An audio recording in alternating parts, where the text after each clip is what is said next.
LeDroit Park was built as one of the first suburbs of Washington, D.C. It was built to be marketed as a romantic neighborhood with tree-lined streets and flower beds to attract high-profile professionals from the city.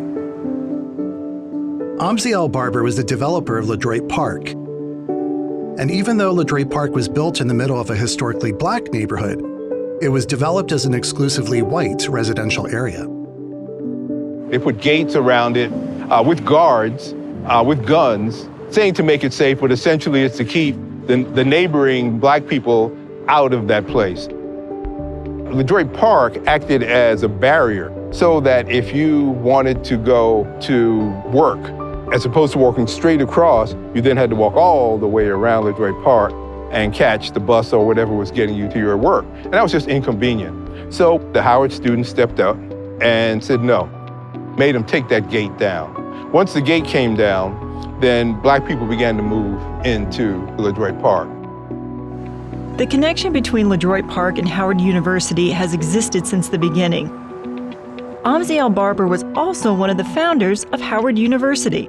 Howard was founded in 1867, and it's been the flagship of black universities in the United States ever since. One of the problems with Howard is that they had problems relating to the community that was right at their front door.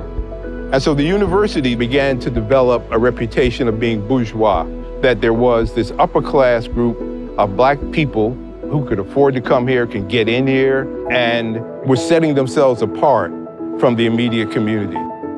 Then in the community outside of Howard, especially young African Americans became more militant, and throughout the community was a cry for black power. Stokely Carmichael, who voiced that probably louder than anyone else, he had been a student at Howard University as well.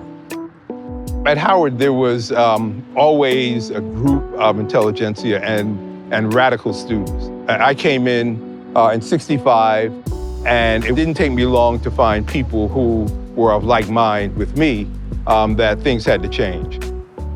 We wanted to have black power, we wanted to relate, and we have a community right there that needs relating to.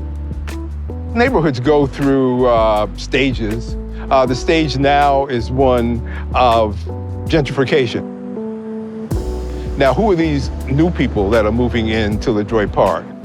They are the sons and the daughters and the grandchildren of people who left in 1968 to get out of the city. They want to come back. Why? The suburbs are boring. They want to get where it's cool and hip and some action, and they're moving back.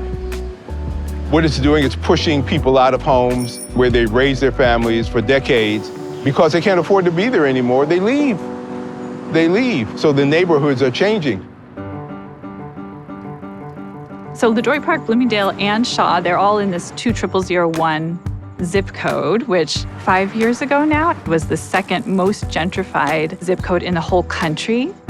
I've lived here since 2011, and I just spent the past 3 years working on an oral history of this area. And I think people think a lot of things when they think of the word gentrification. They think about like coffee shops full of hipsters, they think about dog parks, they think about people feeling disrespected, people who've lived here for a long time. But I don't think gentrifiers can be lumped into one group.